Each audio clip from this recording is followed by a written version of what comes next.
try to keep it.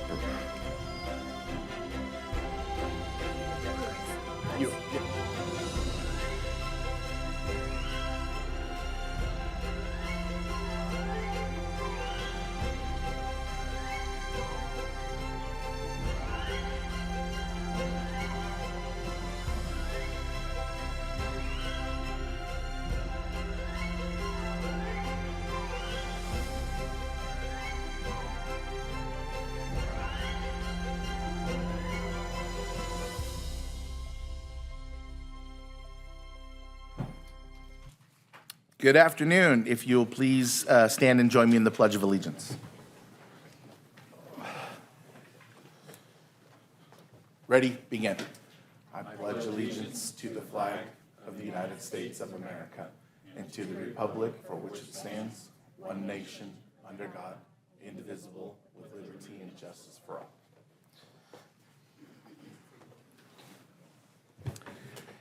At this time, I'd like to call the meeting to order. Individuals wishing to address the City Council are requested to complete a speaker card and deliver it to the City Clerk staff prior to the item being heard by the City Council. Please observe a 3-minute time limit for communications, and once called upon to speak, please state your name and city of residence for the record. Communications from the public. This portion of the agenda is intended for general public comment on items within the Council's jurisdiction that are not listed elsewhere on the agenda. Please note that state law prohibits the City Council from discussing or taking action on these items. Please observe a 3-minute time limit for comments. And once called upon to speak, please state your name and city of residence for the record. Ms. Duarte, are there any speaker cards from the public? Or Ms. Edwards, sorry.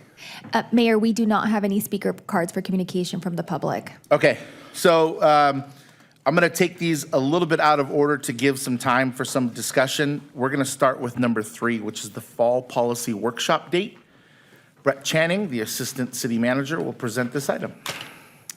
Good afternoon, Mayor and members of the City Council. As mentioned, I'm here to talk to you about the Fall Policy Workshop.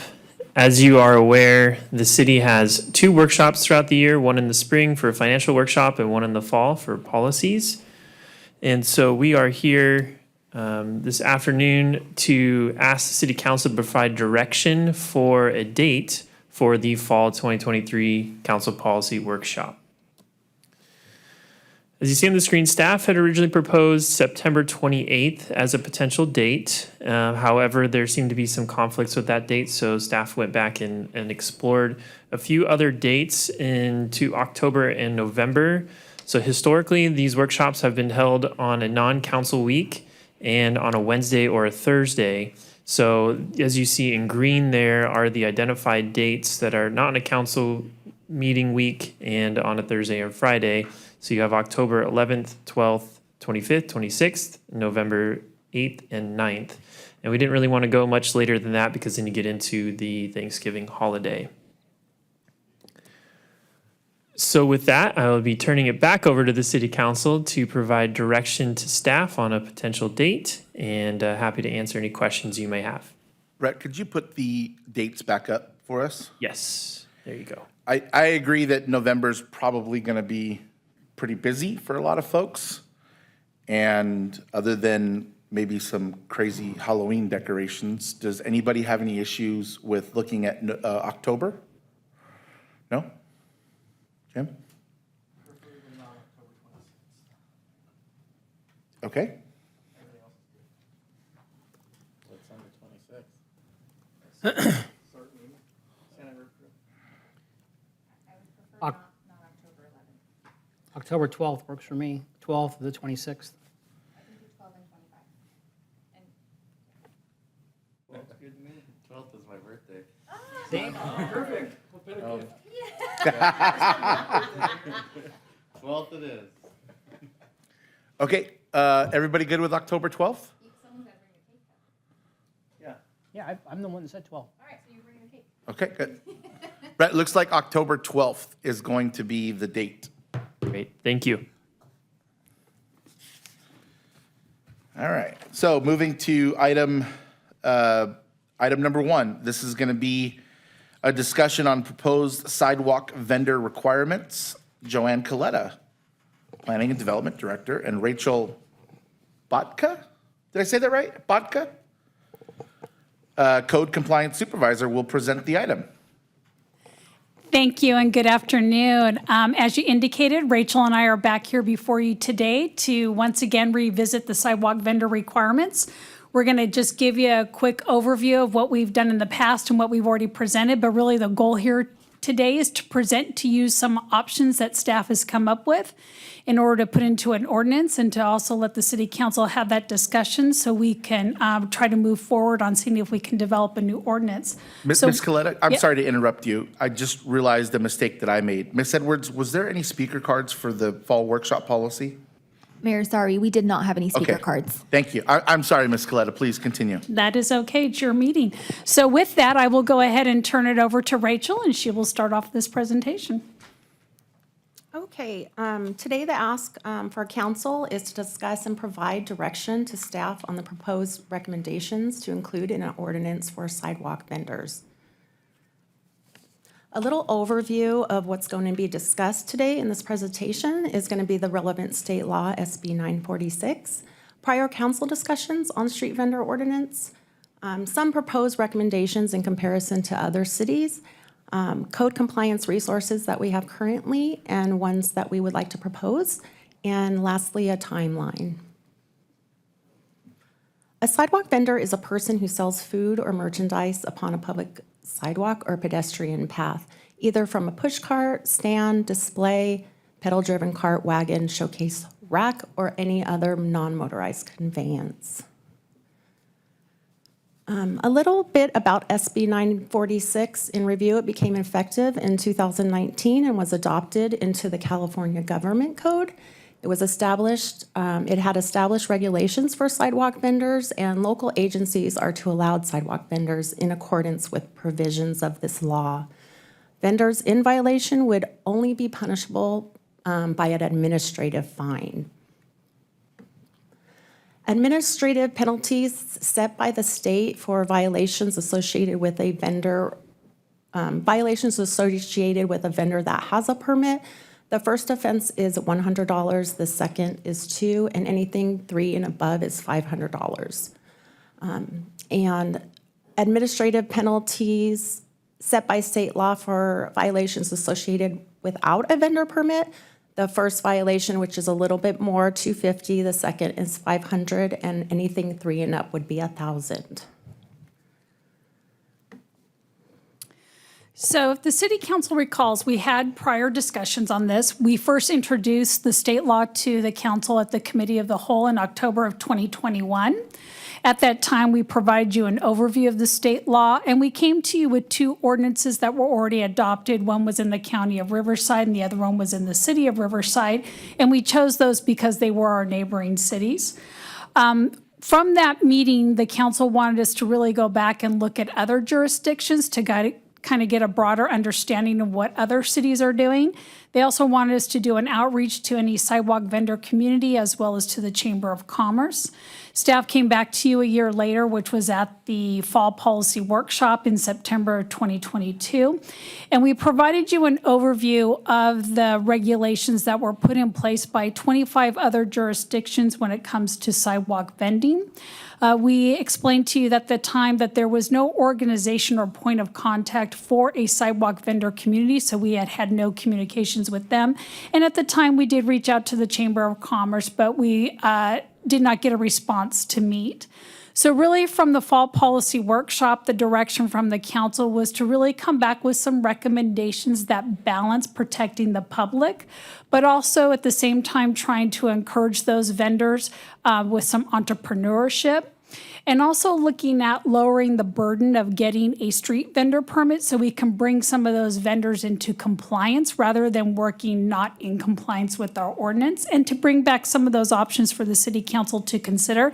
And that's exactly what we're going to present to you today. Just real quickly, we currently have a peddlers and solicitors ordinance within our municipal code. However, it is non-compliance with the current state law, one being the definition, the other being a social security number. We do need to provide other forms of ID that will be allowed in obtaining a permit.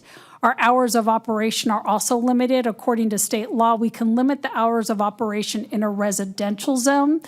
But we have to allow vendors within other zones such as commercial and industrial to operate within the hours that are allowed within that area. So we do have to correct this as well. And I do want to also mention the state law only allows roaming vendors in residential areas, not stationary vendors. So they have to be moving, kind of like your ice cream vendors and so forth.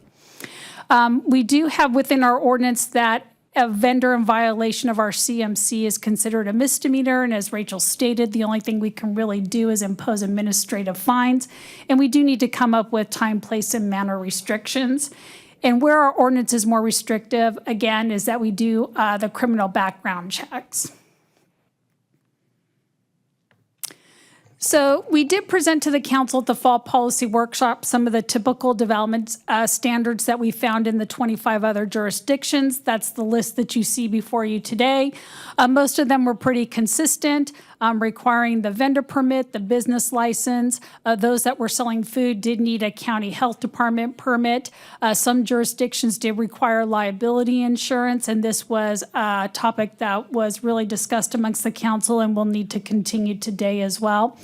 Other jurisdictions also had distance to curb, street intersections, as well as to other vendors, and that's typical of what we saw, so we're going to be presenting some of those today as well. And they were also restricting the size of the display area. So this here is just a recap of what the fall policy workshop direction was from the council. We were looking at replacing our current ordinance and drafting a new ordinance with more objective development standards related to health, safety, and welfare based on what we reviewed in other jurisdictions. And as you can see here, this is the list of everything that we covered from the other jurisdictions. So what we present to you today in terms of the topics and items being covered is going to be consistent with others. So the next two slides are important. I do want to explain how this is set up so it's easy for you to follow. So what we've done here, we've put the items that we would like to see in the ordinance in a table format for you. Based on the direction we see today, we will go back and implement that. But you have the item listed that we would be asking the council to consider. And then we're also showing what staff is proposing in the column that's labeled Corona. And just for comparison purposes, we're showing you how we compare to other cities. And so it's easy for you to reference. We've also did a legend of arrows. So if you look at our proposal and you see an arrow that is downward, then that means our proposal is going to be less restrictive than compared to other cities. If you see an arrow that is horizontal, it means that our proposal is within the average of other jurisdictions. And if you see an arrow that is up on our proposal, then it means that we are being more restrictive than compared to the other jurisdictions. So that just kind of gauges you as to where we weigh in terms of other jurisdictions on these requirements. So we would be requiring a vendor permit as well as a business license for any vendor here in the city. We would also be requiring that the permit holder be the individual person that would actually be the one vending on the street, so they have that permit available if they get approached by staff. And we're also proposing that they display that permit anytime they are selling merchandise. When it comes to any food vendors, they will need proof of a county health department permit, which is issued through Riverside County. We are not proposing any liability insurance. At the fall policy workshop, the council was really split on this decision. So this will be a discussion amongst yourselves today and see where this lands in order to provide direction to staff.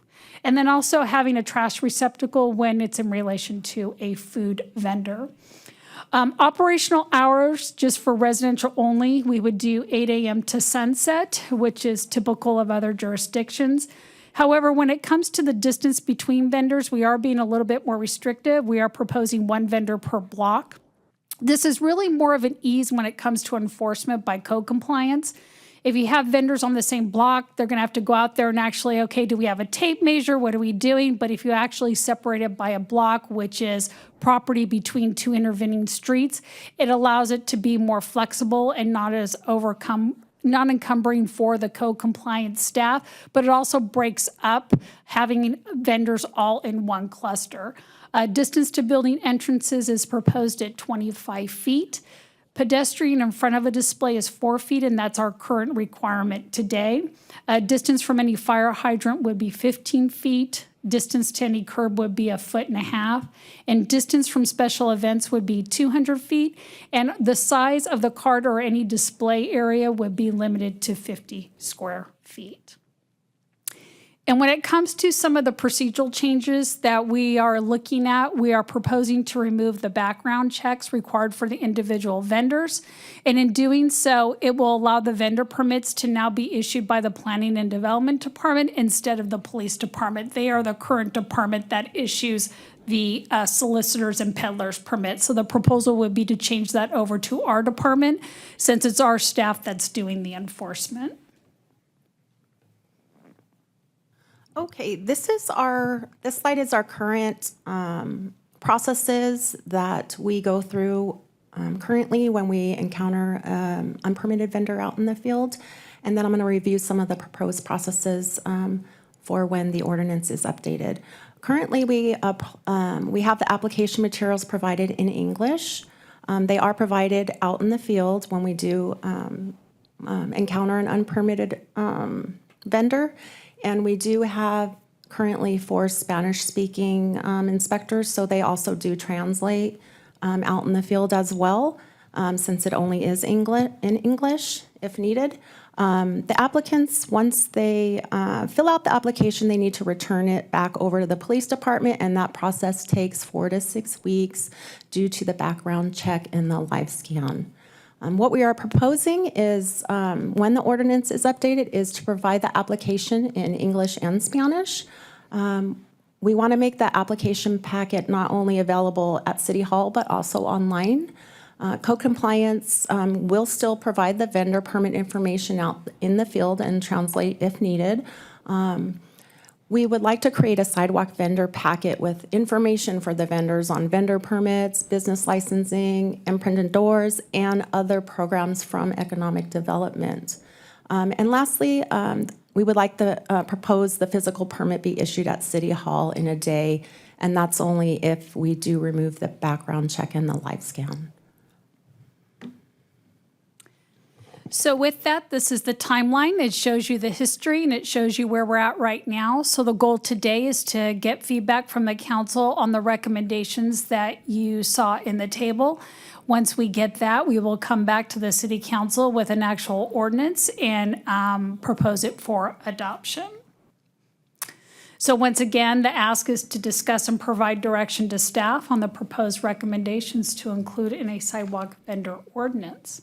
So with that, I'm going to turn it back over to the city council for discussion and questions, and I'm just going to go back to the table for reference. Thank you. Thank you very much. Councilmember Speak, we'll start with you. Mr. Mayor, I'd like to hear from the public first, if that's Oh, yeah, okay. that is true. I'm sorry. Well, that's not true, but I mean, it'd be nice to, I see some, there's You know some what, folks here. it's been 2 or 3 weeks since we've done one of these, so I'm all All right. discombobulated. Miss Edwards, are Your- there any your speaker face is cards from the naked. public? That's what Yeah, happens. the face. Mayor, I have 1 speaker card for this item. Okay.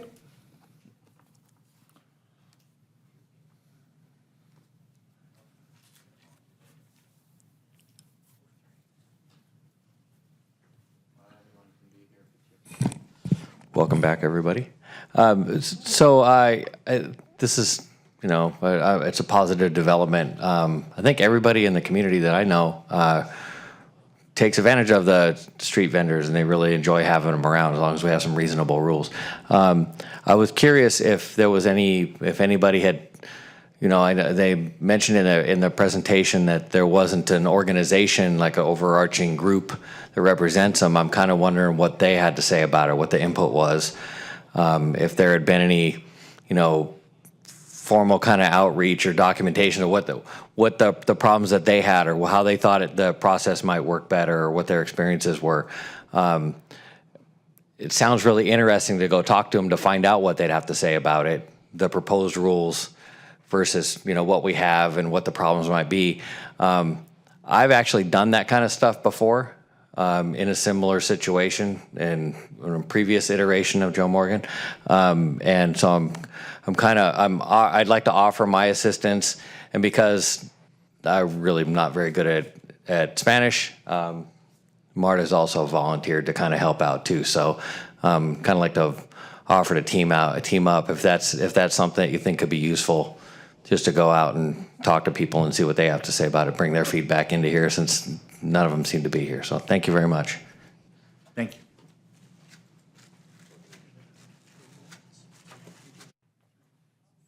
Welcome. Good afternoon, City Council. Marta Cortez with Eduardo's Mexican Restaurant. This subject is a little bit hard because my first reaction is like, oh my God, no, more competition. But it's not really about the competition. If that was it, I'd probably be here protesting every other Mexican restaurant that opens every day here in Corona because we have so many. Competition is relative. And I guess my worry is more the requirements for these street vendors, because I've seen a lot of them, I've talked to them, and in many cities, they're able to set up without really any requirements. I know someone who sells hot dogs out of a shopping cart in San Diego because they can do that, stuff like that. And I don't want us to be that city. I hope, with the presentation, I like some of the things on there. For example, requiring that the permit is in the name of the vendor, not the company. Because I do know there's a lot of vendor, I don't know, for lack of a better word, mafias in LA, who hire people, pay them less than minimum wage, and, put them in a corner, and, they're the ones making the money, not the actual person selling the food or the items. So that is very important to me. And also the health department requirements. We definitely need that if we're going to have food vendors. All of us food businesses have to go through a lot of requirements and protocols to keep our community safe when we serve food. So I believe that should also be applied. And another thing, I have notes here, but, the size of the vendor area. I have seen, so there's one vendor that was here in Corona, and they moved out to Riverside, and if you drive by, there's like 8 people working in that one vendor place. And that's like a full-on business. That's not, just someone trying to make a living. It's a full-on business. And, I think there should be some limit to the size of the businesses. And I understand this is about giving people the opportunity to start a business, people that can't afford a brick and mortar place, and this gives them a hand to start. So I'm okay with that. I'm good with that opportunity for everyone, but definitely some requirements so that it's a fair process. Thank you.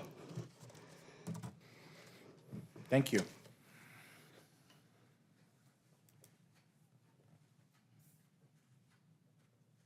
I'm Bobby Spiegel, President and CEO for the Corona Chamber of Commerce. And I just have a couple of questions. First of all, I applaud you guys for going through the process, and I applaud you for keeping Corona. I spoke at the meeting that was held down at Circle City Center. Nowhere in these documents do I see any of the reports of any of the public comments. I don't know if I was the only one. I was very late coming to the table. I admitted that I had skipped over, for whatever reason, the notification and the involvement that the city asked us for. That was, again, reiterated in the slides today, but yet I spoke and I gave my input then, and nowhere is it noted. And I just wonder if I can save you 2 minutes of time and walk away, because if it's not going to be noted, why do we have these public comments? So I would like to have an answer if Marta's and Joe's and my comments and anyone else will be noted. That's number one. Number two, if I wanted to be like Riverside, I'd live in Riverside. It is ironic that we would compare what we want to do in Corona with a city that is dysfunctional as our neighboring city. Why is it that we always go to like an Irvine, or we go to a different city when it comes to pay raises or when it comes to other areas? And in this here, maybe Newport Beach, what are their requirements? What is it that you want? What is it that the citizens want?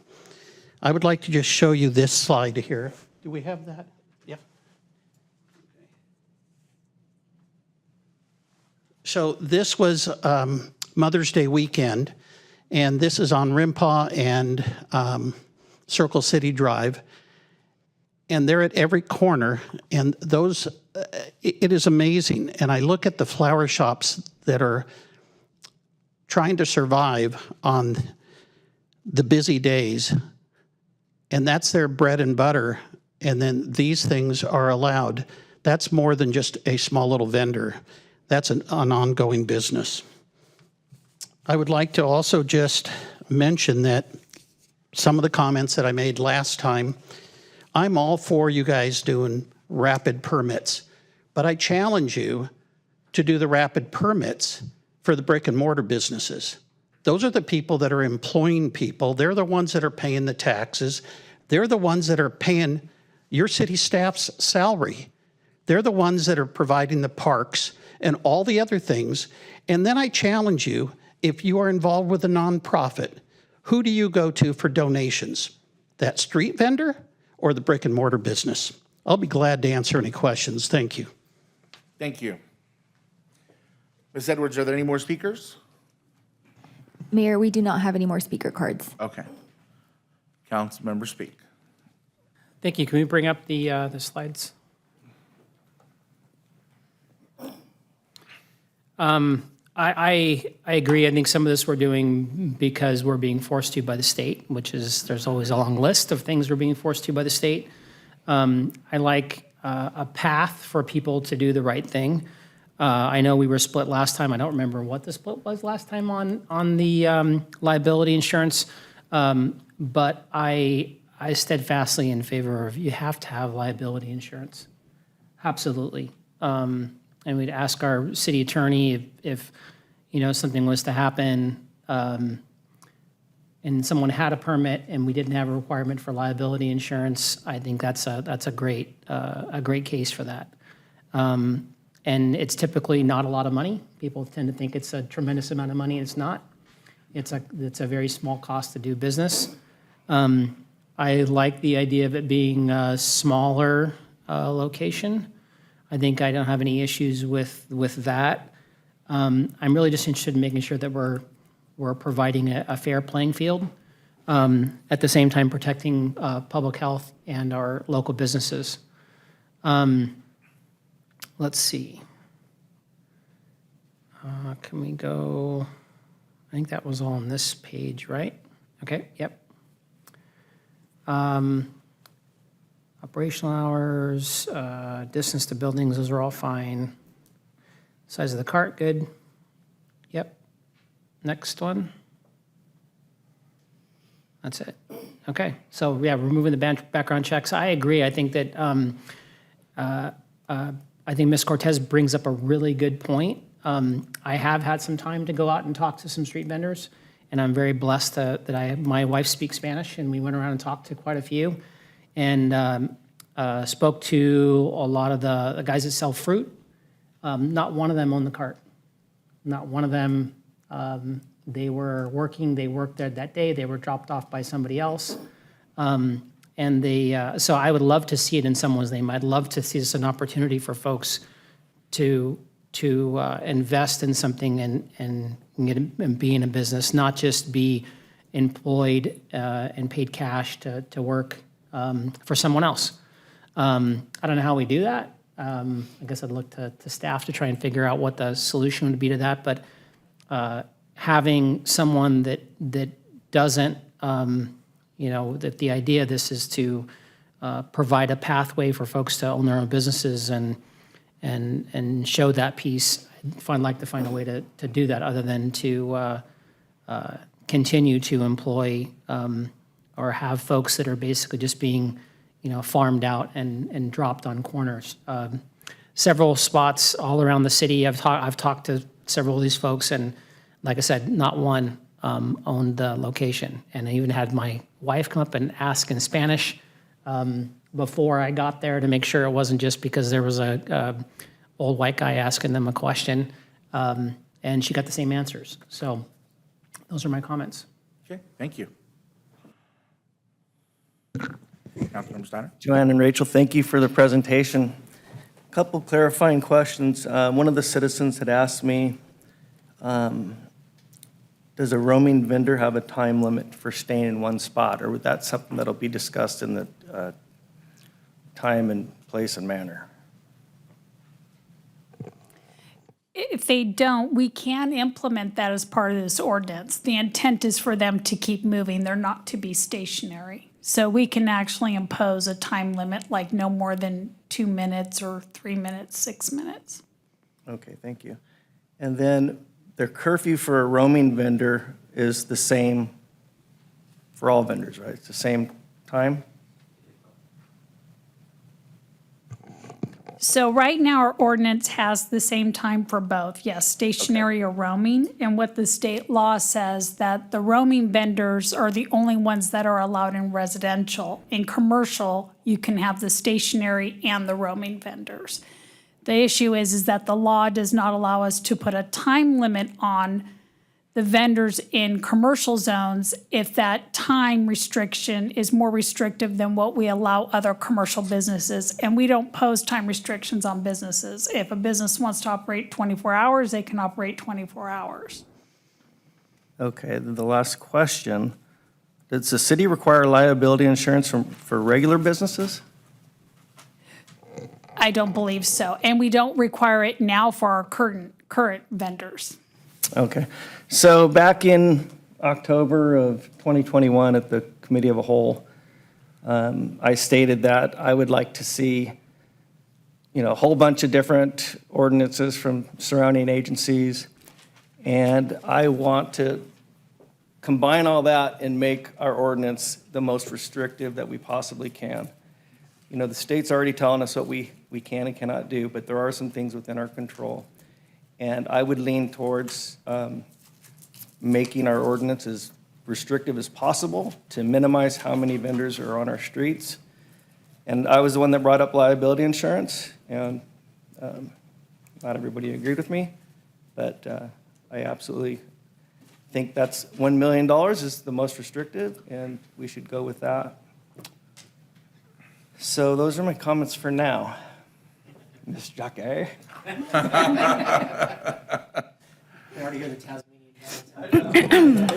She's been writing for a very long time. Listen, I'm just having a lot of thoughts. I have some questions. So to be clear, we don't require liability insurance of any business. No, only if they're working in our public right-of-way construction. Okay. So question about the processing. Currently, it takes 4 to, how many weeks? 4 to 6 weeks because of the background check. And we're considering not doing the background check. Do we require background checks and life scans from brick and mortar businesses? Only for, I believe it's massage.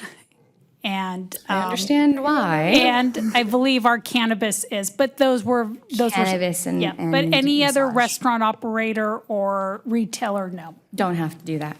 Okay. And then could you just explain, I know it's in here, but could you say it one more time, the difference between peddlers and solicitor? So I believe the peddler is the one that's physically on the street based on our definition. So it's basically a street vendor, and a solicitor can be one that actually does telephone sales.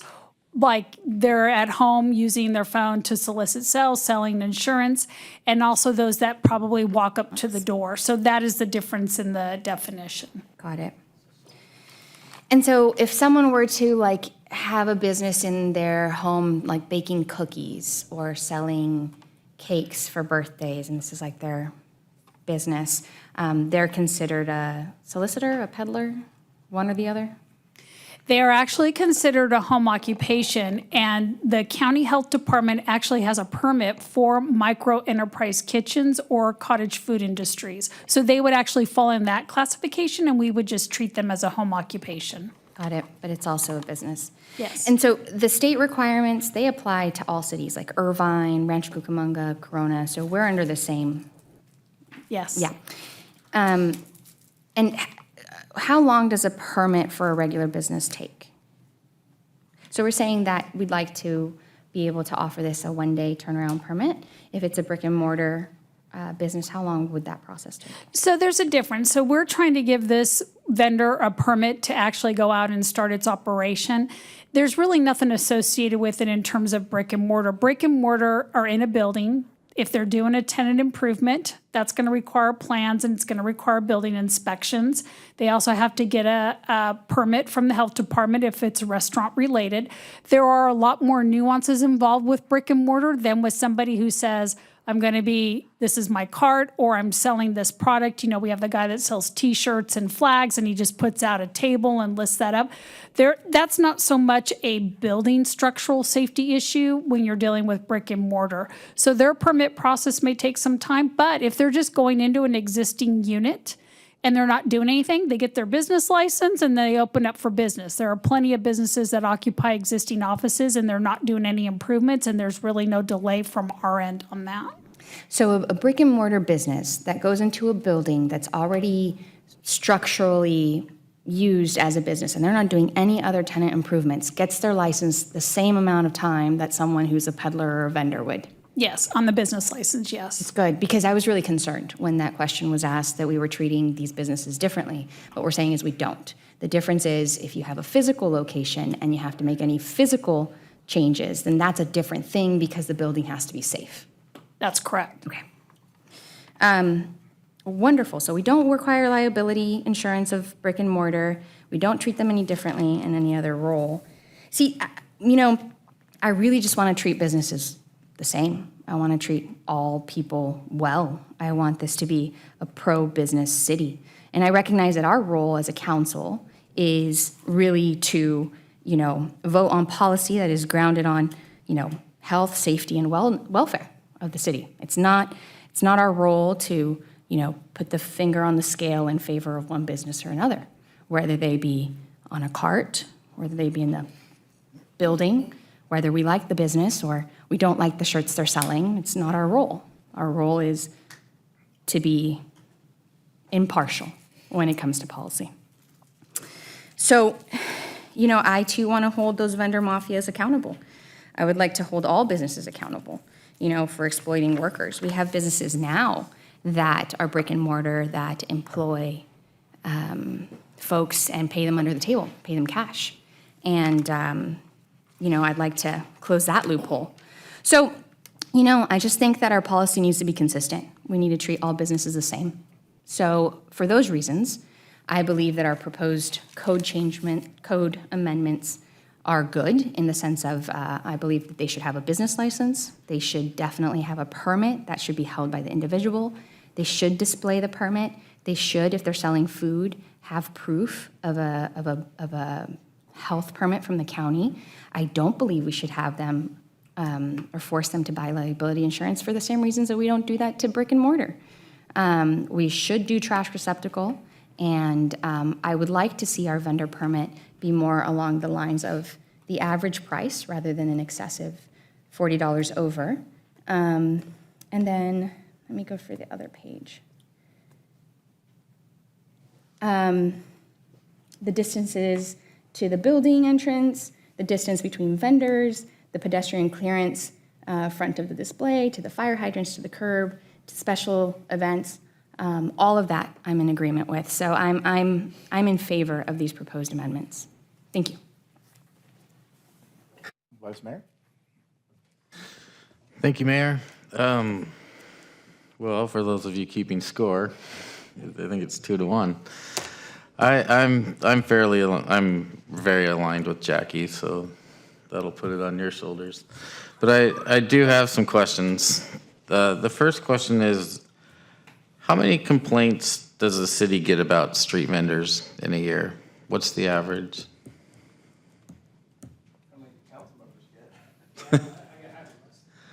But what's a complaint? Like, people complain about everything.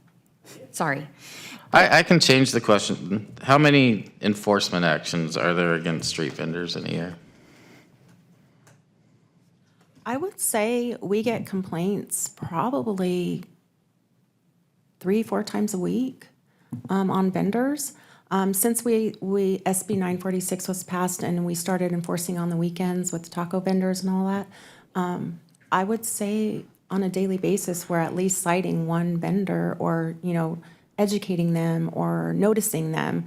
So whether it be by push cart or the big taco vendors or the merchandise stand, we currently have 12 permitted vendors, which is a great accomplishment because before we maybe only had 2. So we are out there and we are, slowly getting compliance, but it still is an ongoing problem.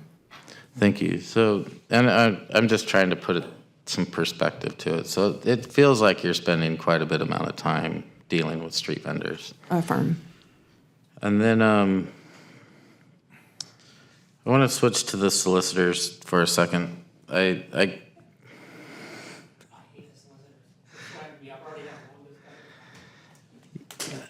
Yeah, so there's these solar guys and there's these pest control guys, and for whatever reason in their training, they've been taught to take no is not an answer, right? And so they pester these homeowners and these citizens, and they're manipulative in their wording, and they use this commitment pattern that should go away. And can the city take any action against these people that are harassing homeowners? I'm going to refer to the city attorney on that one. That's a good question. This is a very difficult topic because there are certainly First Amendment rights when it comes to certain aspects. We actually have been researching this issue at the request of Councilmember Speak, and we do have some proposed ordinance amendments to come up. The most effective way, just sort of cut to the chase, the most effective way to create an enforcement capability is for citizens to indicate, to put up the sign that says no solicitation, because that can be enforced more easily than just harassing solicitors and the like. That's a very difficult thing to enforce, both from constitutional challenges and just making, having evidence sufficient to enforce in a particular situation. So we are coming back with some suggestions, but in general, we can't just prohibit them outright, if that makes sense. But individuals can. The government can't regulate that speech, but individuals can regulate that speech. Okay, fair enough. And thank you. Next is, and this is out of curiosity, the health department. So the health department's governed by the county, correct? Does the Riverside County Health Department, do they have guidelines and rules for street vendors that are selling food?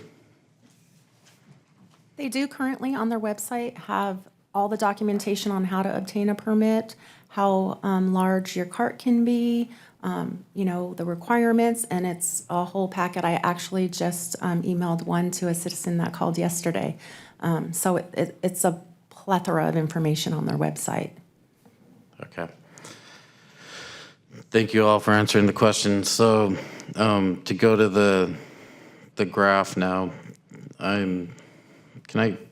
so this page I'm good on, but then this page, the vendor permit, I'm with Jackie on the $150 average. The business license for solicitors, I would like to see bump up to the $471 and just stick it to those dudes. They've been sticking it to our citizens. So whatever the max on solicitors is, hit it. And then everything else, I'm aligned with Jackie. And that's it. Thanks. Thank you, Tom. So I do have a couple questions. Do we have any data on when we are approaching food vendors, how many of them are operating without the health inspection? I would say all of them. All of them? Yes. Okay. And then currently our code enforcement, what are their working hours? Yeah, currently our officers work 7 days a week. They come in at 8 a.m. and they work till 7 p.m. Okay. And occasional overtime for vendor enforcement. Okay. So there was some questions about whether or not we require liability insurance for brick and mortar businesses, and I agree that we don't. But I think there's a little bit of a difference between a brick and mortar business that has something to lose if they provide bad service or somebody gets sick or something along those lines. There are measures of recourse. So I'm leaning towards wanting to be fair and equitable to everybody and put everybody on the same playing field. You know, the new micro enterprises that really became a thing during COVID and really became much more known is a pathway for people that want to start a business. And I don't think that a lot of folks that start with these vendor carts go on to start a brick and mortar business. I think that that's very far and few between. So the problem that I have is that if they hurt somebody with their product, whether it's most of the time it's going to be unintentional, there's no recourse. I can't go back and say, hey, I got sick because of your food, or my dog choked on your product, or whatever it is. And so they're here one day and they're gone the next. And that's the problem that I have, is that it's not treating our businesses equally. So where I'm at, I'm okay with everything except for the liability insurance. I think that they should be required to have liability insurance. Everyone would be required to have liability insurance? No, I think that street vendors are, because if I'm a business, I'm going to use an electrician. If I'm an electrician and I have an electrical license and an electrical business, and I burn somebody's house down, there's recourse. But if I'm a guy that you hired to do electrical work, and I do the electrical work, and it burns the house down, and I'm gone, there's no recourse. I'm going to make this really simple. I'll ask one question. So this is a business that's going to be operating in the public right-of-way that we control. When people want to use a park, they want to use a shelter, they have to get liability insurance, right? Mm-hmm. They're using our facility. This is no different. I don't see this being any different. It's a protection for us too. And I see this as it's liability insurance and we're giving this person a permit. We're saying it's okay for them to operate and providing no protection for the public and no protection for us. What's the liability insurance right now that we require from folks for like a park rental? Do we know? It depends upon what the activity is. So let's say like a family renting a little park cover for a party. I'd have to look it up. It's all based upon the insurance. If they get it on their own, it'll vary. But if they get it through our insurance company, it'll depend upon the activities, the number of people that are there, those sorts of things. Yeah, that's my point is that we require it because they're on our property. This is no different. This is a business operating on our property. What is your And loss? Like Sorry? the flower guy, let's just say he goes out and gets $1 million general liability. What are you hitting him with? He hits you with the flowers, or like there has to be damages It that could you be chase. that, well, he's on the street, right? So let's say that he goes to give out his flowers and he falls into the street and car hits him. Or he, But that's not going to hit your general liability insurance. someone trips over his flowers. Or I'm saying that we're requiring the same thing of our residents. Why would not we require this we require residents that use our property to provide some sort of liability insurance? I don't understand why we wouldn't do the same for a business that's making money in our public right-of-way.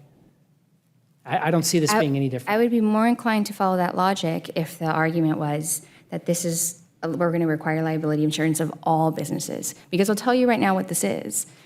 This requirement of liability insurance is absolutely a tactic to make it harder. Right? So then let's be honest, right? Why do we want it? We don't want it I've for agreed with liability. everything else. We want it because we don't want these businesses in the town. I want someone to have the same, they want to be able to protect us. The same If way you we're want the asking our residents same, to. if you want the same, and if the logic is public safety and we're treating all businesses the same, then all businesses should be All required to have businesses liability that, insurance. and I'll tell you what, I'll agree to that. All businesses that are in our public right-of-way should provide us with a liability insurance. That's about not this? treating all Protecting businesses the us. same. This is a strategic tactic to make it more difficult to You have can- street vendors. listen, It is, and I asked for it. I'm- And this is about what do So we then want let's our not city to argue look that like? it's something else. Because What do if we you're want our signing on for city to something look else, that's like? not what this is. Do we want to look like Santa Ana or do we want to look like Irvine? Do we want to be a city that allows people to make a living?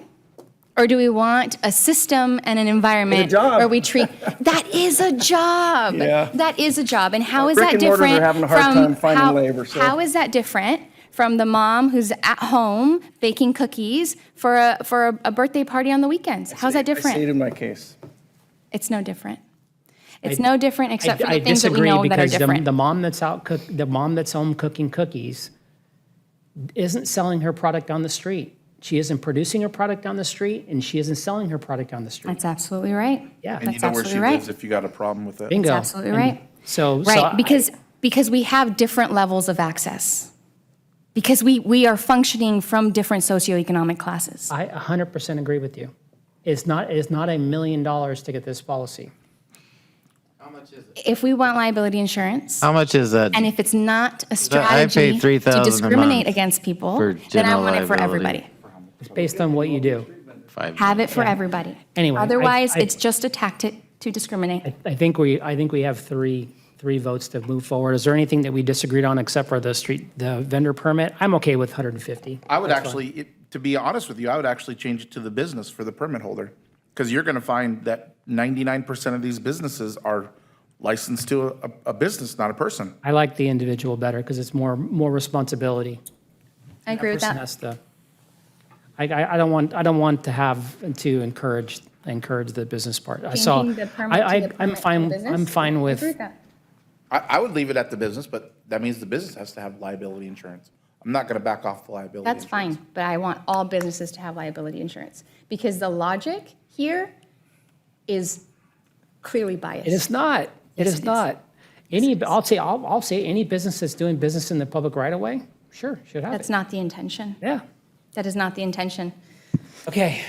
Are we clear? Mayor, I was just going to suggest on a couple of the sticking points, if you like, sometimes just to ease with the decision-making, someone can make a motion and it can be voted up or down, and then we can move forward. Making motions, though, this is at a study session? Or we're Sure, just providing direction? it's direction, but it's a way of making decisions. You can vote it and say, yeah, we want that in, we don't want it in. All right. You can make motions. I would like to move on the proposed code amendment with the changes that the vendor permit gets reduced to $150, the permit holder is the business, and liability insurance at $1 million for all businesses in the city of Corona.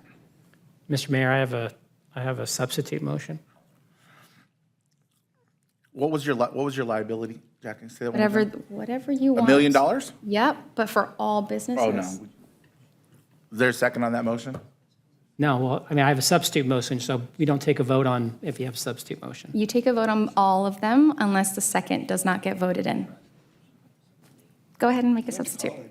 Substitute motion would be that you accept all the changes. I'll agree to the $150 versus $190. But all the other, that yes, we want liability insurance and all the other requirements. And if I can get clarification, and we're removing the background check so our department can take over the responsibility? Yes. Yes, Thank please. you. Did the presentation go away? Did somebody take that off? No, why'd that go away? Can we get that back up? Please. So now you're okay with the changes, council member? Speak. So now you're making a motion in favor of these changes? I made an amended motion Uh-huh, with these changes, uh-huh. with the exception of I absolutely want to be liability insurance provided So now you're in favor of this policy, by reducing the vendor permit to street, by the 150? street vendor. You're in favor of this policy, reducing the vendor permit to 150 Yes. and requiring a liability insurance of Yes. $1 million. Do we have any idea how much it costs to have a liability insurance of $1 I million? asked there's a second. Well, I think we need to, because this is an official vote, right? So I think we need to know those dollar amounts for general liability insurance. Like, we need to know what people are gonna be paying. I don't. Agreed. Well, that's going to be really hard to do because we can't, I don't think the city can call up an insurer and say. They can call State Farm and see. I'd like an how much it average. does. Yeah, Before we move on to that, do you think that Mr. Ellis, do you think that that's possible that we could get an idea of liability insurance? Dean and I were just talking about, I think it varies depending on the company and the vendor that's being insured. So I'm not sure you're going to get a standard rate across the board that you can quote. Obviously, you could find out what some quotes look like, but it's going to vary what actual but vendors pay. if we could get a rough order of magnitude, We can try to research. I can reach out to our insurance broker as well to see if they can get it.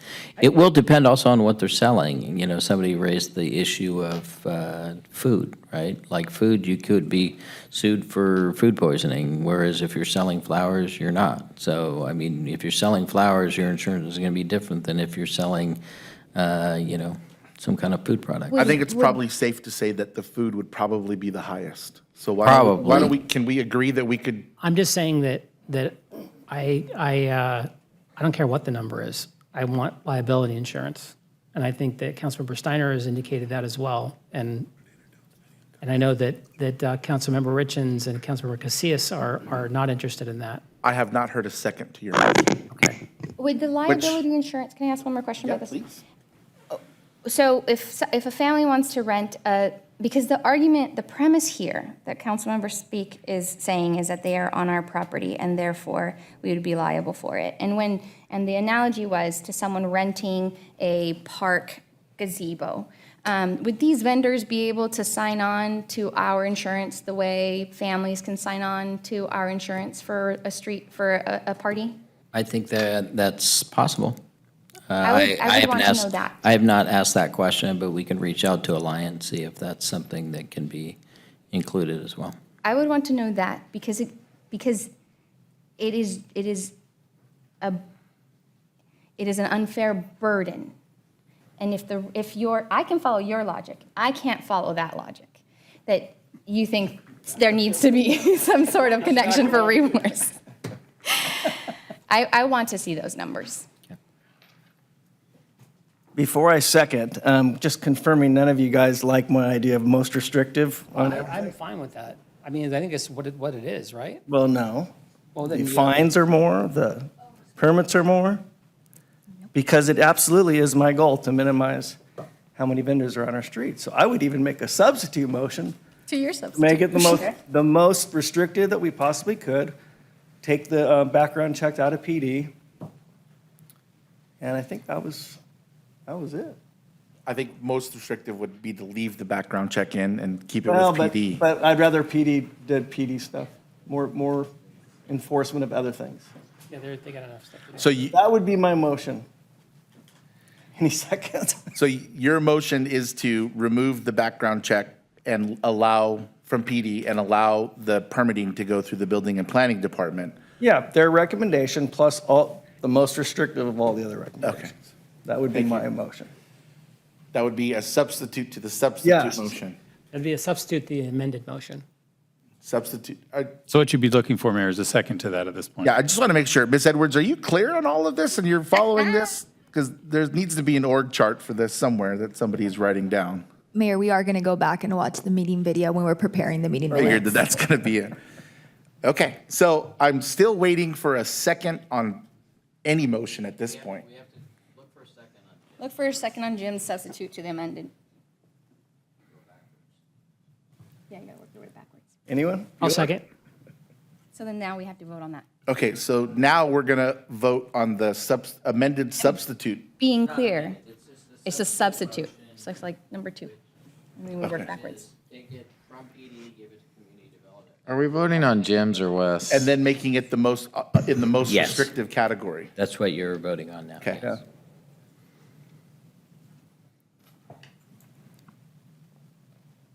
Wait, hold on. Mine's not coming up.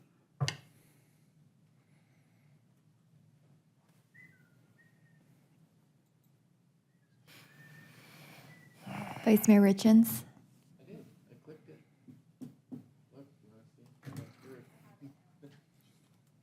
Okay, that does not pass. So I'm going to make a new motion. No, No. We got to go So back to one- Wes's amendment, substitute and then- motion. Is there a second? Second. Did, So now this is Wes's thing. Wes, can you please restate your motion? It's as presented with $150 versus $190, and we're absolutely requiring liability insurance, At $1 million without knowing the figures. whatever staff has indicated. No. Staff did not indicate anything on liability insurance, so. Staff's intention, what was staff's intention for liability insurance? letting us fight it out. Yeah, done? $1 million, that's fine. Okay. I'll second that motion. Okay. Please vote.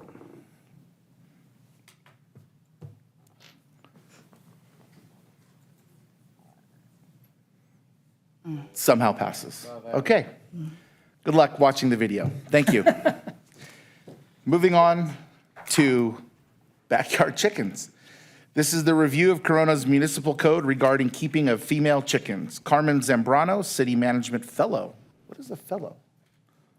Fellow, all right. Carmen Zambrano, City Management Fellow, will present this item. Welcome, Carmen. Hi, good afternoon. Let's see my distance here. Good afternoon, Mayor and members of the City Council. My name is Carmen Zambrano. I am the City Management Fellow, and I will be talking to you today about the chicken ordinance. So our ask today, per Mayor DiDario's request, staff are seeking direction and possible changes to the code dealing with the keeping of backyard chickens. So to guide this conversation, the presentation is broken down into 3 parts. We'll first review the chicken ordinance here in the city. The second is to review chicken ordinances in other jurisdictions. And then third, to discuss options for city council consideration.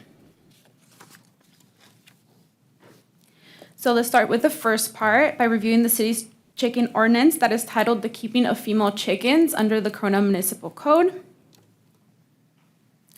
The code outlines the following. A license is required from Animal Services to keep backyard chickens. Chickens are allowed on a single-family residential zone.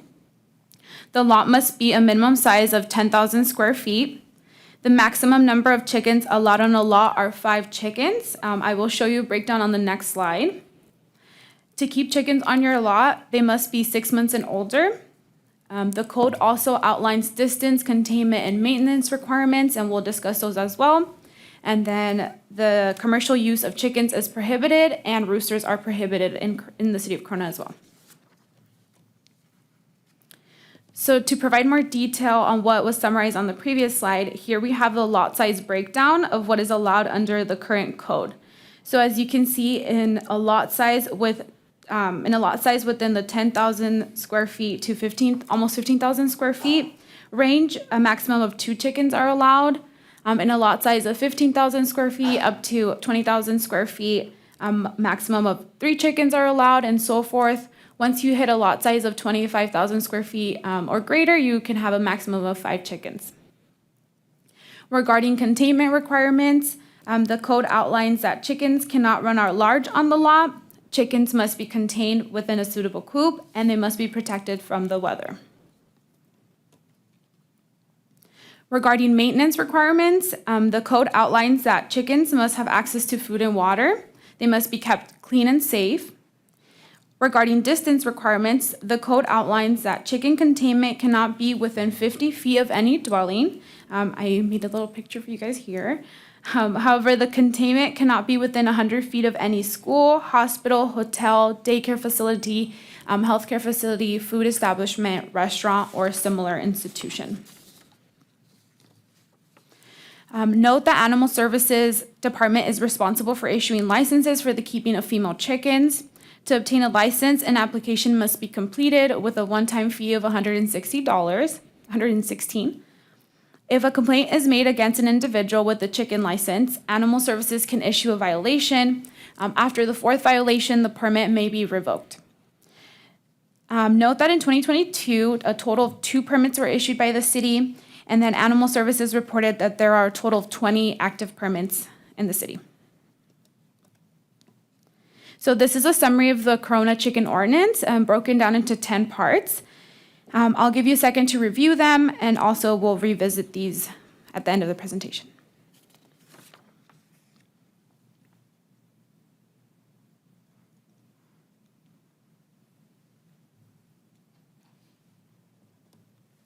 Okay. So after reviewing the city's chicken ordinance, the staff reviewed ordinances in other jurisdictions.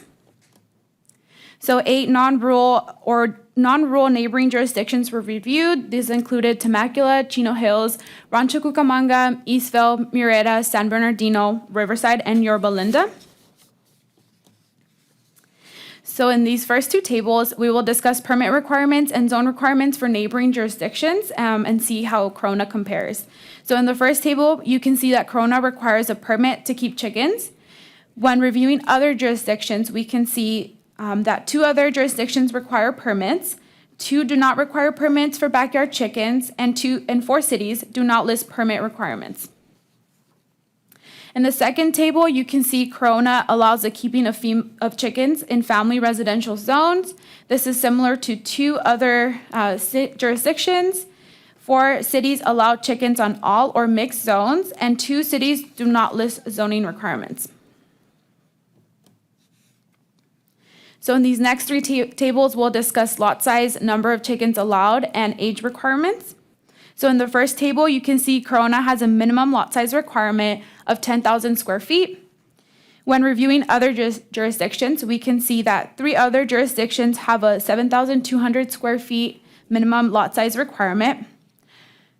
1 jurisdiction has a greater than 10,000 square feet minimum lot size requirement, and 4 other jurisdictions do not list minimum lot size requirements. In the second table, you can see Corona allows a maximum of 5 chickens on a lot. When reviewing other jurisdictions, we can see 1 jurisdiction has a similar requirement as Corona. 6 jurisdictions allow anywhere from a maximum of 9 or more chickens on a lot, and 1 jurisdiction does not list any maximum requirements. In the third table, we see that Corona has a 6-month age requirement for the keeping of chickens. When reviewing other jurisdictions, we can see that this is similar to 1 other jurisdiction. 1 jurisdiction has a 3-month age requirement, and 6 other jurisdictions do not list any age requirements. So in the next 2 tables, we'll discuss containment and distance requirements for neighboring jurisdictions. So in the first table, we see that Corona containment requirements ensure chickens are kept in a suitable covered enclosure. When reviewing other jurisdictions, we can see that these requirements are similar to the 8 neighboring jurisdictions. In the second table, we see that Corona distance requirements ensure that chicken containment is 50 feet from any dwelling. When reviewing other jurisdictions, we can see that these requirements are similar to 6 jurisdictions. 1 jurisdiction has a 20 feet distance requirement, and 1 jurisdiction does not list any distance requirements. Additionally, 4 jurisdictions have a 10 feet or greater than 10 feet property line distance requirement on top of their dwelling distance requirement. So there's a lot for distance. In the next 2 tables, we'll discuss commercial and rooster requirements, and these are the last 2. So in the first table, we can see that Corona prohibits the commercial use of chickens. When reviewing other jurisdictions, we see that this is similar to 2 other jurisdictions. 4 jurisdictions allow the commercial use, and 2 jurisdictions do not list commercial use on their requirements. In the second table, we can see that Corona prohibits roosters. When reviewing other jurisdictions, this is similar to 4 other jurisdictions, and 4 jurisdictions allow roosters. So this is the final part of the presentation where we'll discuss options for City Council consideration. So if City Council wanted to have similar requirements to other cities, the following options could be considered. These options are displayed in the orange on the right. And as a reminder, the blue left table is the city's current ordinance showed earlier. So the options are the following. So the first option, to reduce the minimum lot size requirement to keep chickens from 10,000 square feet to 7,200 square feet or lower. The second option could be to increase the maximum number of chickens allowed on a lot from 5 to 10. The third option is to add a maximum 6 feet height requirement for all chicken containment. And then the fourth option is to reduce the distance requirements from 50 feet from dwelling to 10 feet from property line. Okay, so if City Council would like to consider some of these options, we would like to show you who the ordinance would expand to. So in this map, you can see that the green are the parcels in the city of Corona that already have the lot size to keep chickens on their property. This includes almost 10,000 parcels. So by reducing the minimum lot size requirement to something like 7,200 square feet, you would grant access to the yellow parcel seen on this map, and that includes a little bit over 15,000 parcels. There was a question presented earlier in the office if we were to break down the 5,000 square feet to 7,200 square feet range to 5,000 to almost 6,000 square feet. That breaks down the 6,000 to about 3,000 parcel count. So so 5,000 to 6,000 square feet would be 3,000.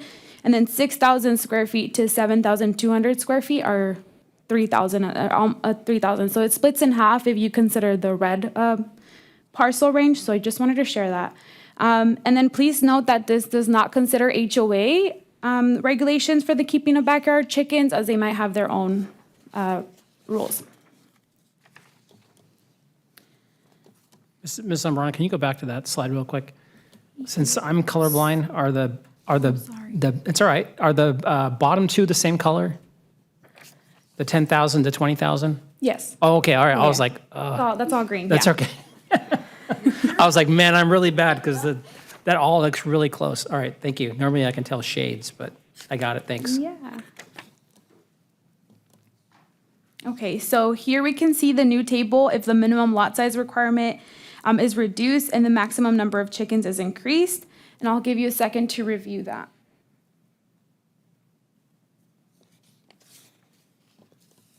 Okay, and here we're just revisiting the 4 options described earlier. Additionally, City Council could consider a pilot program to consider some of these options, either one or test multiple options as a package. And we are back to the ask. So per Mayor Daddario's request, staff are seeking direction and possible changes to the code dealing with the keeping of backyard chickens. Thank you so much, Ms. Zambrano. Ms. Edwards, are there any speaker cards from the public? Mayor, we have 4 speaker cards and 1 written comment. Okay, you want to read the written one first? Sure.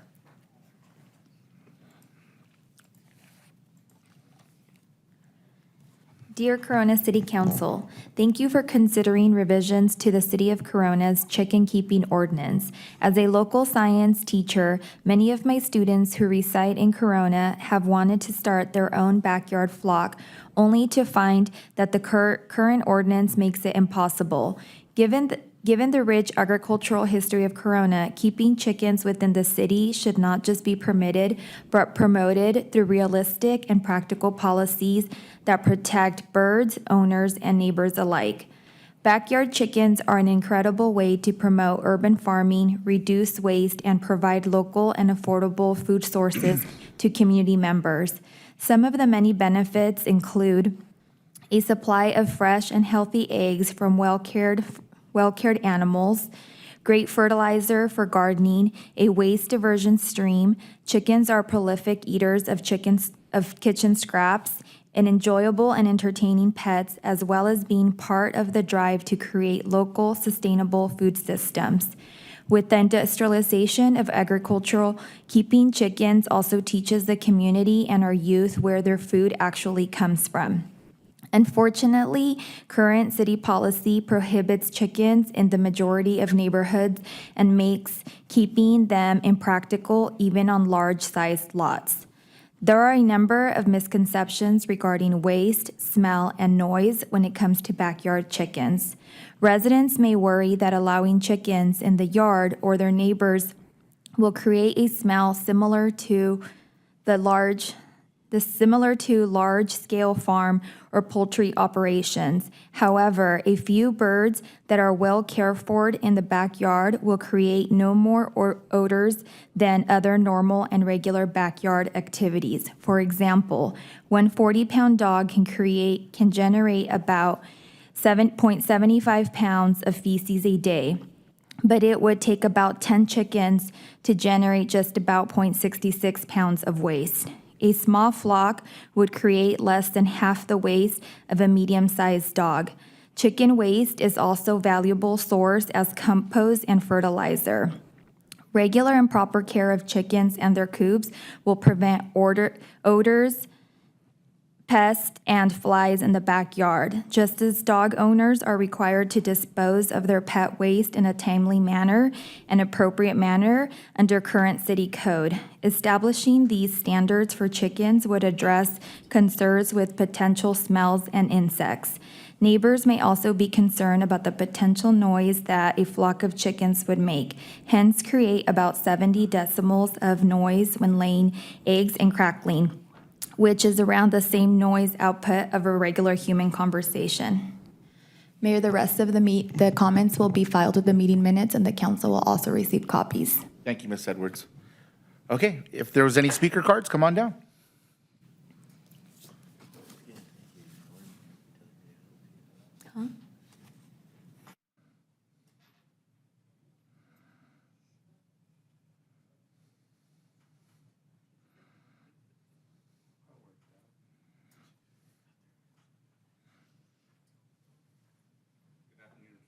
Good afternoon, Council. Thank you.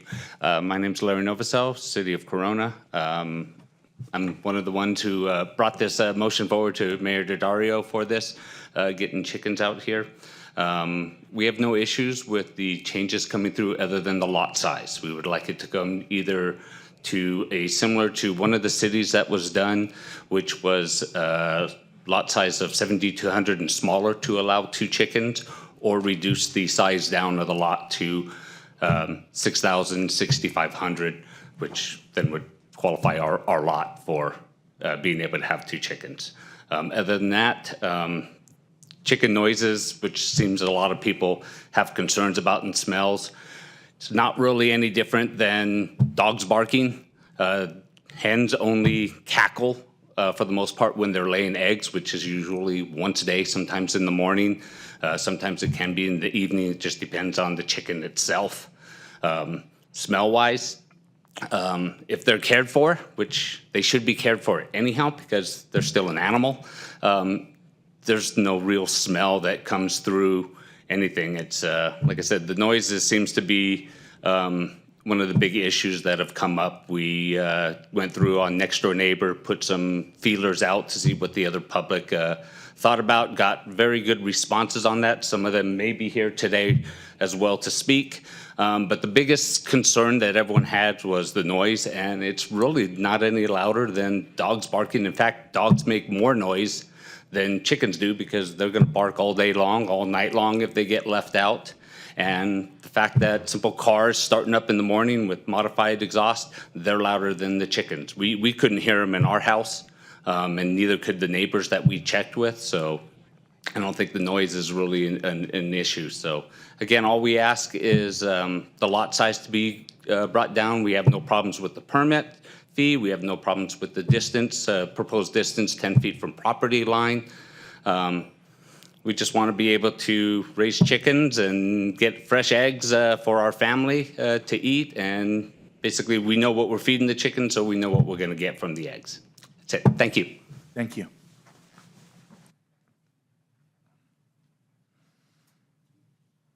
Sorry about the exhaust in the morning.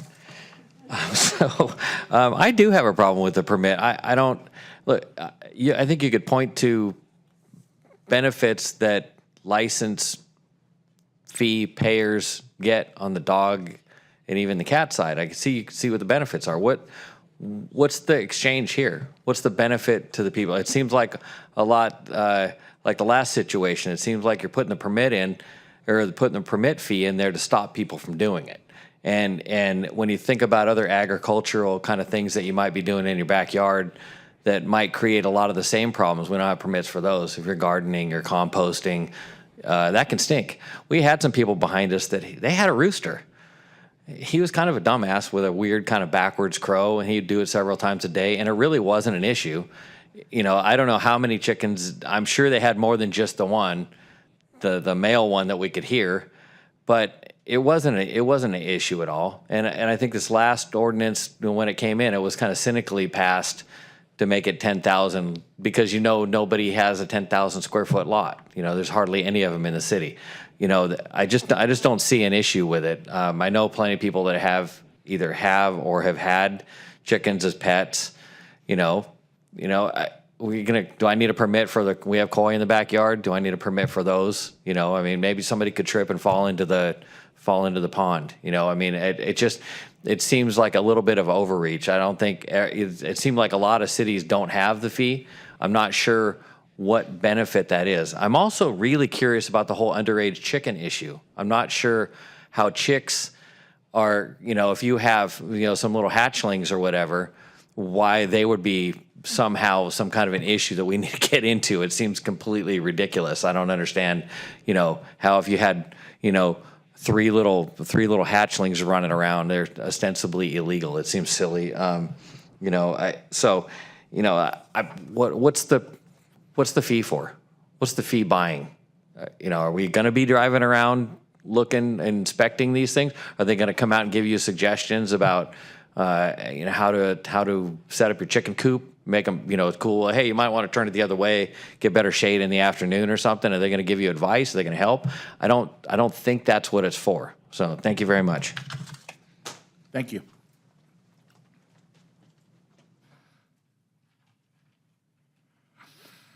Hi, I'm James Beck. I've been living in Corona about 20 years, so thank you for letting me speak today. Gentleman has a real good thing about, you go to Tractor Supply, they don't sell 6-month-old chickens, they sell chicks. And as far as he was saying, the permitting, what is it going to? And where does that end? Like he was saying, if you go corn or something like that, chickens are a food supply. So I'm retired from a water district, and during that term, I learned that if we have a real bad earthquakes or some natural disaster, that you need to be able to fend for 7 days. If, firemen are putting out fires and gas lines are broken, water pipes are broken, police are scattered. So what I decided to do is I put an above ground pool so I have water that I can boil. And I got chickens so I can feed my family. So as amount of chickens I think or hens that you should own should be amount of people that live in your family. Because one chicken will give you 1 egg a day if they feel like it. It's not 100%. So, but what I want to go over was some notes I wrote down during that thing about the sidewalk vendors. So, homes are not as big as they used to be. You're lucky if even the old homes are 10,000, maybe 15,000 square feet, which, 10,000 feet, you put a horse there. Your chickens, you feed them scratch, you throw it there in the middle, they can live in a 10 by 10. Chickens don't need the space but more space is better, so I'm thinking 2,500 feet because then you have 50 feet from your neighbor. That should be plenty. Also, so, sometimes the hens, they become our pets. So when I went down, to see about getting a license, so you got to get rid of the chickens. Well, the grandchildren, they're their chickens and all that, they're pets. Why can't we have just something, if people wanting to become better citizens and stuff, have okay, we're going to charge you $25 for not registering your chickens, Because they say you got to get rid of them. Where are we going to take them? They're going to go get killed? For them to come inspect your yard? A lot of us were not aware of these rules and regulations. So I've got, on Facebook and signed up with the Corona newsletter so I can become a better citizen, okay? So there should be some kind of forgiveness thing there on that. So I don't think you have to get rid of your chickens. You shouldn't have to. They're pets. They're not just things, but they do feed us, okay? And then you get more people in, but the lot size is really crazy because back in the day, maybe when that rule was written, all homes were big, but you look at the homes now, they're more crunched up together, smaller backyards. Nobody's got 10,000 feet, and a lot of people may not have 7,500 feet. So that's something you ought to go just down to 2,500 feet. Some people don't, some cities don't even care.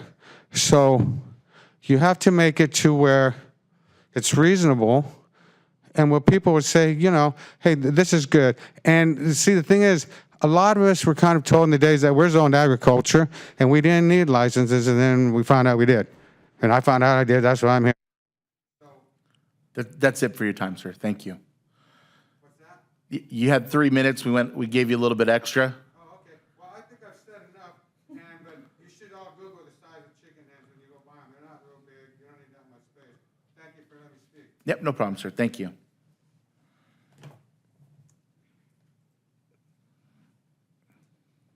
Welcome. I just also want to present the chickens to you as well. My husband spoke. I grew up in Norco. Chickens are fairly easy to take care of. They don't make a lot of mess, a lot of smell. If you take care of them the right way, your neighbors aren't going to have an issue. The chickens will make lots of noise when they lay an egg. Apart from that, they're very quiet. We hear our neighbors' dogs more than our chickens when we had them. That's one of the reasons we're here. I'm an advocate for the smaller lot sizes because the people who are going to have chickens generally are going to want to supplement their food bill. They're not going to be able to afford as much with all the high cost of prices of everything going up. Chickens will also supplement them. And as the gentleman said, the chickens may or may not lay 1 egg a day. So I think the amount of chickens per lot should be more than 2, I think. It should be per the amount of people in your family, I agree as well, because then you'll have the amount of eggs per person in your family. Chickens, the manure is great for fertilizer, pets, all the things that they said. I don't have a lot more to say other than I wish you would consider changing this. The fee, again, paperwork, I don't know. Animal control came out and said that there's a lot of homes in the city that have chickens, they just don't have neighbors that call on them. There's some people that have chickens that have in the 10,000 square lot and they have 12 chickens. People aren't gonna just want the least amount, they're gonna want the amount of chickens that they need to lay eggs for their families. Thank you. Thank you. Councilmember Speak. Thank you, Mayor, and thank you, Ms. Zambrano. The report was really good. Can we get the choices back up here? I will say I'm not an expert on chickens, though that my mom does have chickens. She's had anywhere from 4 to 8 at a time for the past probably 25 years. It's a decent experience with chickens. She lives in Norco. But she's also smart enough to have her chicken coop about 75 feet away from her house, right next to her corral where she has her horses. And I will say that I love eating eggs at Mom's house. The eggs are always very, very fresh, and depending on what she feeds them, and believe it or not, the egg will taste like the things that you're feeding them, or give a little hint of it. So it's been interesting. I did do a little poll online the past few days. I got about 2,000 views. 386 people voted. I gave 4 choices. One was to leave minimum lot size the same at 10,000 feet. One is that got 43% of the vote, 167 votes. Chickens allowed everywhere, no size requirements, but limiting it to 5. That got 28% of the vote, or 108 votes. And then 16% said they wanted no chickens in the city. That was 64 votes. And then last is people did not want it to be 10 feet from the property line. They wanted 50 feet. And that got 40% of the vote, 11%. Looking at all these, I only have an issue with, like most people, you look back at unintended consequences. Most people, when they buy a residential lot in a residential neighborhood, that they're expecting to hear a dog bark every now and then, but you're not expecting to hear a chicken. And yes, believe it or not, hens they don't crow, but unless there's one that's dominant, if you have more than 4 chickens or 6 chickens, one of them female chickens will become the protector and will do kind of a weird crow. So Joe, the rooster you heard was probably a hen trying to be protective of the other hens. It's kind of a backward, weird crow, but they do make sounds. And I'm just anticipating getting calls from people saying, hey, why is there a chicken in my next door neighbor's yard? And I think, and to this point, you can see not a lot of people, have done it. And I agree that the 10,000 square foot lot size has been prohibitive. I think 2 chickens is cruel. Chickens are social. I think that you should have more than 2 chickens. I think at least 4, but I'm not putting a minimum on it. I just based on the amount of people who voted in my poll, I'm not inclined to change the minimum lot size, though I would be okay with the maximum number of chickens, even though it says 5 here. It's a more graduated. It's 2 and 3 and 4. I'm okay with it being up to 5 if you have a 10,000 square foot lot. I think the containment stuff is fine.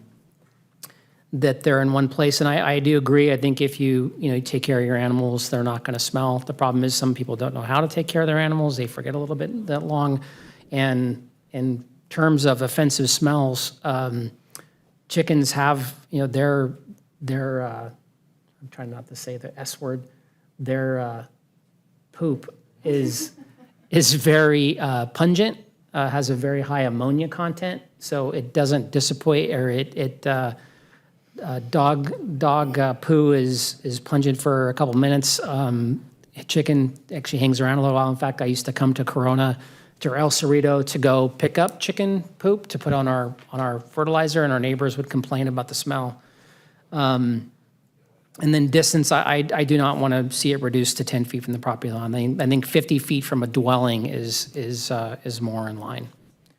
Those are my thoughts. Thank you. Thank you. Councilmember Steiner? Well, I'm no chicken whisperer either, but I've spoke to a few, and they sure make it sound like it's not as big a deal as some people think it will be. But I did have a few questions, and I'd really like to, hear what the mayor has to say since he brought this forward. Joanne, what's the cost? The $116, or I should ask Carmen that. Sorry. What's the $116 for? Because I had that written down too. Is there an on-site inspection of the enclosure to make sure it meets all the requirements? I think I'll let Animal Services take this one. Good afternoon, council member. Yeah, little did you know, the police department oversees our animal services, right? So the $116 permit fee is a one-time fee. So it's not a renewing, as all of our animals in our city, if they're are permitted and licensed. A dog license is $11 if it's a fixed animal for a 3-year period. And if it's $100 if it's not fixed. So this is a fee that covers, because our animal control officers do an inspection at the residence to ensure that the chicken, we only have 2 permits, last year, but there is an inspection that is conducted to make sure that the chickens have food, water, clean place, and it's required that they have exercise space. That is a rule. So there is an inspection that is required for that, and that is the process fee for administrative responsibilities. Okay, good. That's. I just wanted to make sure that $116 was going towards something meaningful there. What's the deal with the 6-month-old chickens too? I didn't know why that's a big deal. Is it like because you don't want to get a dog at 4 weeks, you don't want to get a chicken at less than 6 months, or what's the deal? Yeah, Councilmember Speak actually mentioned they're flock animals, and so chicks, it's for their health. Animal Services is about the health of the animals, and chicks should not be separated. They are flock centric, and so it would not be healthy for a chick to be separated even into a flock of 2. So because there are requirements starting at 2, that we're putting a requirement at 6 months, and that's where it's been. I didn't know you were a chicken whisperer, Chief. I've learned quite a bit in the last impressed. 24 hours myself. I'm impressed. Yeah, to be perfectly frank, yeah. And then as far as not letting them roam around your yard, they're not really good flyers, right? Chickens can fly, but a lot of folks will trim their flight feathers. Oh. Which you can do with like a pair of I'm just going to be quiet scissors. then and turn it over to my colleagues. for now. Councilmember Casillas. Yeah, first I want to thank you, Ms. Zambrano. Great presentation. It's really nice to have you here. And thanks for all the research you did on this item. We really appreciate it. And I also want to give you kudos because slide 18 visually is very impactful. We can see the magnitude of how many lots we're talking about here. Well, we can, but Well, we can't. Councilmember We can't, Speak but can't. anyone who's colorblind can't. No, you can see the difference, and this is an impactful slide. So I really like this. Thank you. I do have some questions. Let's see. I wanted our chief chicken wizard. Please, no. And so we had issued 2 permits in the last year. Do we know how many total do we have out there? 20. 20 total? There's actually 19. I think it was a misprint on the slide, but I think we have 19 total. 19 permits. total. And when did we start issuing them? Like a few years ago? 2014. I got Daniel Pacheco as our animal control supervisor behind me. So Awesome, thank he's you. my go-to. Let's see if I have any other. Oh, how many dog licenses do we issue in a year? That's a good question. We do not have that information at this time, but I can Is find it out. more than, do we have more than 19 dog licenses Oh, yeah. in the city of Yeah, Corona? for sure. Yes. Yeah, and then, so I'm going to stay on this dog license question thread. Do we inspect dog owners when they come and get a dog license? Do we inspect their home? No, there's no inspection at their home. No inspect. And then how much do we charge for dog licenses? It was $100 for a non-fixed dog, and $11 for fixed. 11 for fixed, And that's a 3-year license. and it's a 3-year license. And then for the chickens, it's a one-time license? Yes. It's not a renewal? One time, not based on a number of chickens, it's just Or one time? you're permitted to have chickens based on your square footage one time. And I am correct to assume that the difference in price is because the unfixed dogs tend to escape more, requiring more of our assistance? Have more dogs. And have more dogs, and have more dogs. That's why? Yes. Okay. And so, listen, I like grounding logic in consistency, and so I see, the comparables to dog licenses for chickens, right? So I'm trying to draw some parallels here. And we don't inspect dog owners when they get their licenses, and their fees are much, much lower. And they do have to renew it every 3 years, which is interesting. So that changes things. Do we get code complaints currently about chickens? I think this was mentioned earlier. Do we get a lot of, calls for complaints? We have not received any complaints on the chickens. Yeah. And if I can just address the fee. Yeah, It goes back to the inspection. Yeah. So there is a physical inspection where we have to ensure that there is a containment structure, a coop, and that is obviously not a requirement for a dog. okay. Yeah. Gotcha. So it costs us $116. How long do these inspections last? 10 or 20 minutes? Yeah.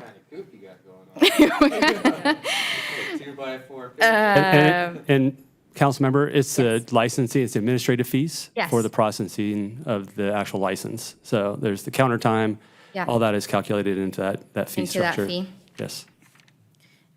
But it only costs us $11 to process at the counter for a dog. So we're not into making money, and we really have a tremendous number of dogs and cats that need adoption. Yes. Chickens are not the same.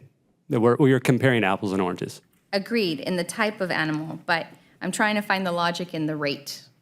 And if our people's time, which I agree, if we got people power and that's costing us time and money, then that people power is the same. It's the same people that are doing.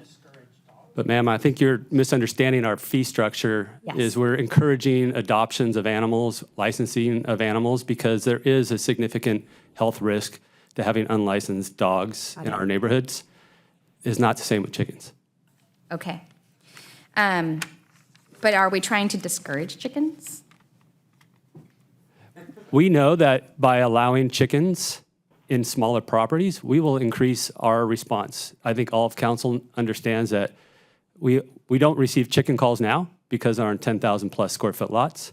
So we don't have calls for service at this time. We will. It will increase our calls for service about animal complaints with the recommended structure and the recommendations that our team has made. Gotcha. So we're just trying to consider that and knowing that this is a one-time fee that will require some premise inspections and some check-ins periodically. All right. Not chickens, but check-ins. And then one last question. Do we penalize dog and cat owners who have lapsed on their licensing? And what does that look like? Yes, there's late fees. There's this fee structure. Yeah. And that's similar to the chicken owners? We don't have a fee structure for the chickens. It's a one-time fee. Gotcha. And we haven't had a penalty issued for anybody that has had chickens and hasn't paid that fee. Okay. I think those are all my questions. Now I just have some comments and some general ideas. So I agree that having 2 chickens is cruel. They are flock animals, and I do believe that the minimum should be 4. I would love to go back to that slide 18 with the impact of lot size changes. I would love to see us lower the lot size requirement, especially because, 10,000 square foot lots, they're just not being produced as much anymore. And we're seeing, you can almost kind of track where the lot size is. You could probably do an overlay of lot size and socioeconomic, and census track. And you could probably see that there's an overlap. And I agree that people who have chickens often do it to supplement their food, and it's a healthy way to do so. Aside from the natural, benefits of chickens and there being like also pest control, and I've gotten, I've got too many, insects during the summer.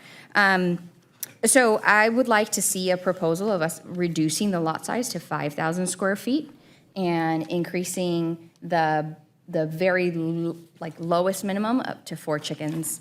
And then, I can't help myself, Councilmember Speak, but your poll was not scientific as much as it's persuasive. It's a sample bias. These are the folks who, have access and follow you on social media, and the questions were not, the structure leads to certain responses. So, I think it's important for us to be consistent, and so for those reasons, I would like to pursue policy that's more similar to other animal requirements like dogs and cats. So those are my thoughts. Thank you. Vice Mayor? Thank you, Mayor. Thank you, Chicken Whisperer. It's, I thought cackling hens were old women in church on Sundays, so I've learned a lot today. I got a couple in here. And I'd like to see a couple roosters in the city.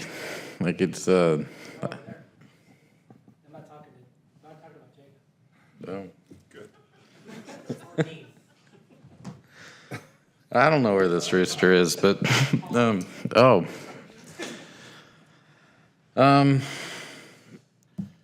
I don't know what that means, but I like the idea of a good-looking chicken coop. I think that's cool. I'd like to build one of these now. And I'm glad someone explained the baby chickens. They need to be with the mom, so I got that. And then really, I think just whatever the proposed recommendations are, I'm cool with. And by the way, to all you chicken people, God bless you. I think it's great that you're advocating for chickens, and I've learned a lot, and I think they're valuable to our city, and I hope it catches on. So That's where I'm at. Okay. I think the time frame for you building a chicken coop is going to be pretty awful compared to the playhouse that's still under construction. So, some residents brought this to my attention a while back, and I've learned way more than I probably ever thought that I would about chickens and looking at different cities and what they do. I'm glad that we had an ordinance in the first place, so we're not starting from scratch, but I do have, what? Yeah. So I appreciate staff, the work that they put into this, and if you could go to the recommendations.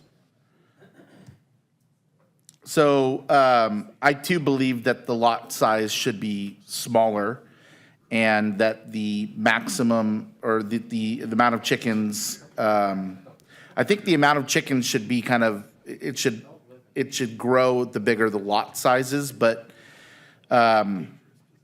everything else I'm kind of good with. So my amended motion would be, or actually my motion then, sorry, thank you.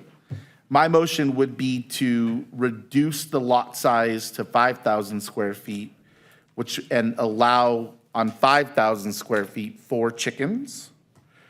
I'd like this to be a pilot program for 1 year, so we could come back in a year and see how we're doing. And the height maximum and the reduced to 10 feet from property line, I'm okay with. I don't have any issue with the fee now that they explained what it's for and the age of the chickens. Just because you can get them at Tractor Supply younger doesn't mean that it's the best for the chickens. So I don't want to change that. So my motion would be 5,000 square feet, allow 4 chickens. I think the amount of chickens can go up based on lot size. It can go up. We can figure that out. And everything else I'm okay with. Mayor, real quick, what do you think about a phase-in pilot program? So like the first year, we lower it to 7,200 square feet, and then we see what kind of drama unfolds. And if it's cool, no big deal, then we look at it again in a year and drop it to the $5,000, just so you're not jumping headfirst into something that we really don't know much about. It's harder to take things away after you give it. So originally I was at 6,000 square feet. I'd asked staff about what kind of numbers does that give us for 6,000 square feet? Because I think that's more indicative of what we would see in a lot size in the greater Corona area, more about 6,000 square feet. So I'm okay if you want to do, I like the 5,000. I think that that's probably being pretty generous. And, I'd rather kind of start off big than, kind of work our way to it. But, I don't know. If my motion is defeated and somebody makes I would just say it's always more difficult to take things away from people than it is to give them. well, there's a second on the motion, so let's vote on that. And if it doesn't pass, then we'll figure something else out. So can you state the motion again? The same as that, but with 5,000? 5,000 and 4 chickens. Minimum. Okay.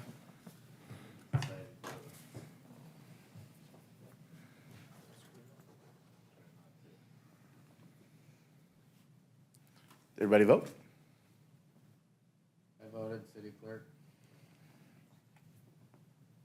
Okay. Well, it's going to pass for a pilot program of 1 year, and we'll come back and we'll figure it out. So, Chief, good luck with your chicken inspections. Okay, so that brings us to the end of our study session. The next meeting will be tonight at 6:30 right here. Thank you very much.